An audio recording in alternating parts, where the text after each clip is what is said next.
I don't know how the hell I'm going to deal with this because it's really overwhelming and kind of gonna screw me.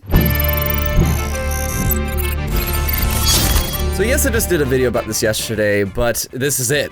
This is finally it. We have an official video from Bethesda saying, here's to the journey, and we have an official Xbox wire. It is done.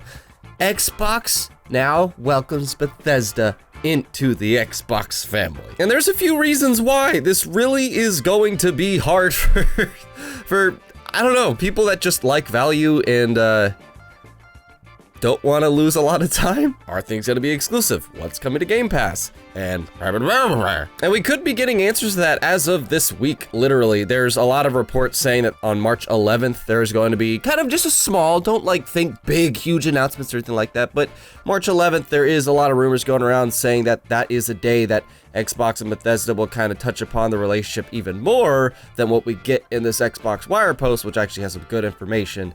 And I'll give you a little bit on my take on the whole exclusive situation, but also talking about this finally being a thing and whatnot. So if you're not subscribed yet and you want to build a game hype every week, Samurai Kibiji, I'd love to welcome you to the community because we have awesome people here. And this is definitely the story of the week. Like next week, I want to do a video about Ratchet and Clank, so stick around for that.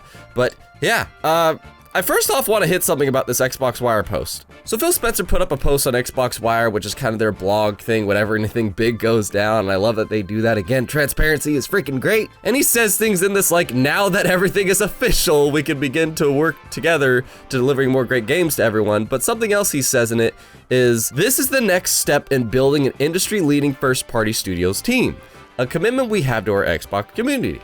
With the addition of the Bethesda creative teams, gamers should know, why am I doing this finger thing? Gamers should know that Xbox consoles, PC, and Game Pass will be the best place to experience new Bethesda games, including some new titles in the future that will be exclusive to Xbox and PC players. This is the most blunt of an answer we have got. I mean, he already said, you know, it's always a case-by-case basis.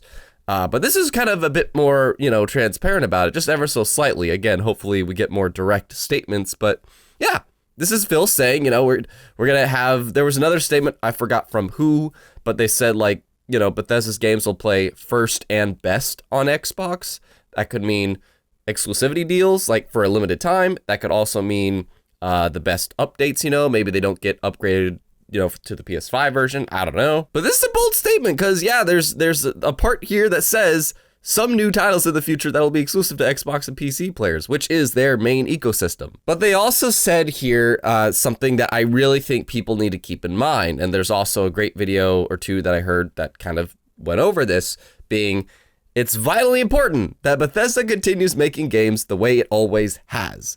We look forward to empowering Bethesda's creative teams to reach even more players around the world, helping make future Bethesda titles the biggest and most popular games in their history. I really don't think this deal is going to be just out of the gate. You're going to see a lot of Xbox exclusive stuff being announced and stuff. It's going to be a transition. Sure, maybe I'm going to say like 4 years down the road, there will be a lot of Bethesda, basically only Bethesda exclusive games. Like, I don't know about Elder Scrolls 6, but you know, whatever comes after Elder Scrolls 6 or maybe Doom 3, you know, like there's going to be Bethesda's games that are going to be exclusive in the future, but I'm talking about like way off. And for the time being, it is going to be a slow transition, and who knows, maybe there's kind of hints that there'll be kind of like first and best, maybe like DLCs and stuff will come first to Xbox and then later to PlayStation. And also, since Bethesda is kind of first party, they'll be able to enhance the game better for the Xbox Series consoles. That could literally be it for the first 2 years here. But there is another interesting statement where there's basically closing out. Phil says he's excited and everything about this merger, that they can finally start working as one big company. But also keep in mind here that Phil has said before, and also other people from Xbox, they want Bethesda to keep being the publisher that they are, because that's the difference. Bethesda is not the same thing as, you know, just getting Ninja Theory, getting Undead Labs, and so on. That's an individual studio. Bethesda is a full-on publisher with a bunch of studios underneath them. And they got them because they're probably not even going to be under the Xbox Game Studios name necessarily. It's just part of Xbox now, first party.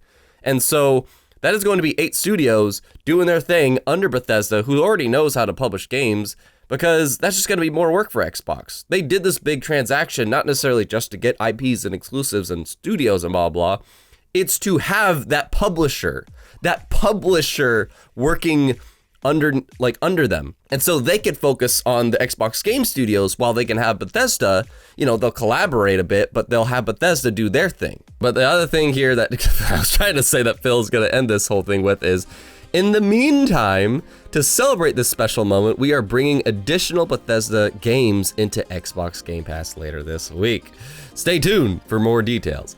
That could probably be teasing at the March 11th thing that people are talking about. Maybe he literally says later this week. So March 11th, we could see a lot of things be coming to Game Pass. And that could be the good first note of this whole thing. That would be a cool note, just to start off by saying, hey, this is especially what you could expect from Bethesda these first 2 years, maybe 3, is you will see their titles come to Game Pass on the day of launch and also play a lot of their older titles through Game Pass. You can't get that on PlayStation now. You're not going to get day one launches with your subscription or whatever on PlayStation.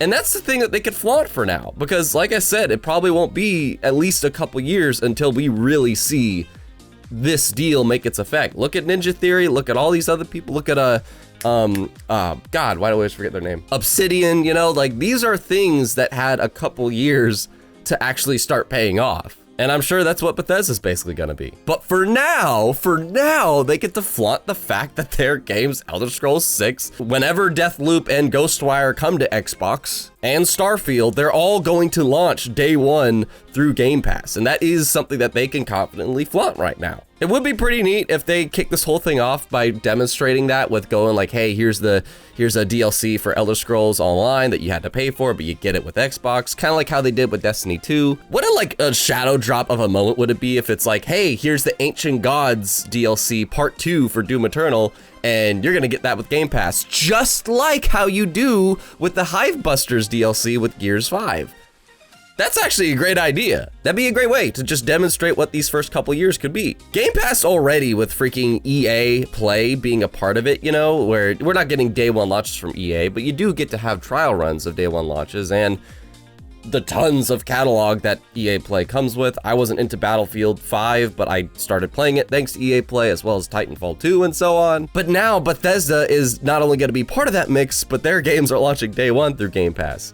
And I don't know how the hell I'm going to deal with this, because it's really overwhelming and kind of gonna screw me. Because yes, I love not having to buy games, but I also hate just seeing a huge catalog in front of me of crap that I'm like, damn it, there's so much to get to. And my poor Nintendo Switch just gets really ignored. But this is it. We finally have this 6-month journey coming to a close and the beginning of a new journey that I freaking love seeing Bethesda actually acknowledge through their own video, kind of going over the past 25 or so years.